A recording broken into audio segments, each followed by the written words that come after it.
आता बातमी रोहित पवारांची। पाशा पटेल यांना फक्त गॉगल बदलता येतात, जो माणूस हवेत गेलाय त्याला शेतकऱ्यांचे प्रश्न कसे कळतील असा सवाल रोहित पवारांनी उपस्थित करत पाशा पटेल यांच्यावर टीका केली आहे। तर यावर पाशा पटेल म्हणतात, कुणीही टुकार माणसानं काहीही बोललं तरी मी गंभीरपणे घेणार नाही।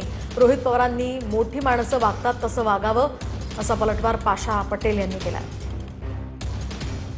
पाशा पटेल अशी व्यक्ती आहे, फक्त गॉगल बदलता येतात, रंगीबेरंगी गॉगल घालतात, भाषा खालच्या लेवलला त्या ठिकाणी घेऊन जातात, कपडे तर अतरंगी घालतात। आता जो माणूस इतका हवेत गेलेला आहे त्याला शेतकऱ्याला काय बदल कसं कळणार? त्यामुळे तुम्ही कमिटी फॉर्म केली 9 महिन्यापूर्वी, त्या काय भज्या तळल्यात का आत्तापर्यंत? मग आता माहीत नव्हतं की आता कुठेतरी रब्बीचा कांदा मार्केटमध्ये येणार आहे आणि त्याच्या आधी 2 महिने आधी धोरण व्हायला पाहिजे होतं। आणि मग तुम्ही एसी मध्ये बसता, टाइमपास करता, गॉगल घालता, तमाशा करता आणि इथं मात्र गरिबाचा जीवनाचा तमाशा त्या ठिकाणी होतो। 2 महिन्यापूर्वी कुठेतरी अहवाल बाहेर निघायला पाहिजे होता, अजून आला नाही। मग त्यांनाच विचारा तुम्ही करताय काय? पाशा पटेल जे आहे ते फक्त चष्मे बदलतात, बाकी काही करत नाही। त्यांना ह्या चष्म्याची महती जर कळली असती तर त्यांना एवढी जर अक्कल असते ना, हे चष्मा बांबूचा आहे आणि हे सस्टेनेबल मटेरियल आहे। मी जगाला सस्टेनेबिलिटी शिकवतोय।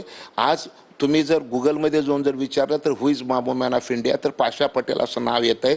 गुगलने माझ्या कार्याची दखल घेतलेली आणि तर कुणीतरी टुकार माणसानं उठून काही जरी बोललं तर त्याला मी गंभीरपणे घेणार नाही। मी रोहित पवारांना एवढंच एक सल्ला देतो, आपण मोठ्या घरात जन्मलेले आहे, जरा मोठ्या माणसं जसं वागतात तसे वागा। खालची भाषा काय राहते ते जर ऐकायचं असेल तर ते पण सांगायची माझी